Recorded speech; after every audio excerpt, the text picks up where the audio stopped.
c'est déjà beaucoup d'intérêt parce que, avant même que je ne connaisse Alain, je m'étais arrêté sur cette grande peinture qu'on a évoquée, hein, en fait, qui est ce toucan qui est donc maintenant aujourd'hui positionné face à l'hôtel de ville, qui n'était pas là à l'époque quand je l'ai rencontré, moi, en fait, de visu.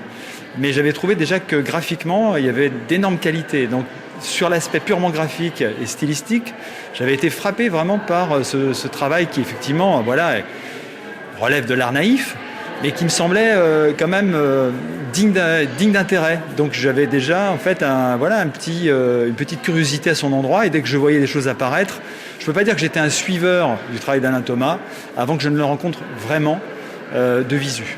Mais à partir du moment où je l'ai rencontré, que j'ai rencontré l'homme, je me suis aperçu d'une chose, c'est qu'entre l'œuvre et l'homme, il y avait vraiment en fait une belle harmonie. En fait, je trouvais que c'était quasiment l'expression de ce que j'avais déjà pressenti dans le travail graphique et pictural qu'est le sien.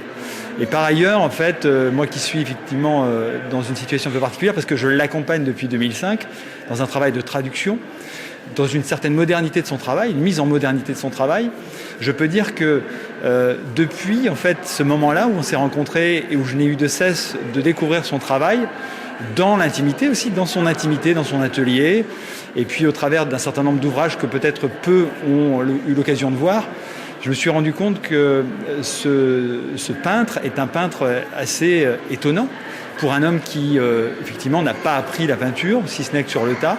C'est un autodidacte.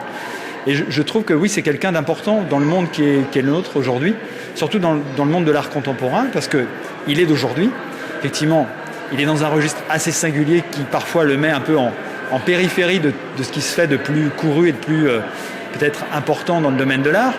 Mais pour moi, c'est quelqu'un effectivement qui a énormément de valeur, ne serait-ce que parce qu'en fait, il a cette capacité à magnifier le monde des oiseaux. Et puis cette façon un peu justement de les mettre au rang à un niveau qui est peut-être assez inattendu, qui est celui presque des icônes. Pour moi, en fait, tous ces oiseaux, ce sont des icônes. Hein, voilà, ça devient des petits saints.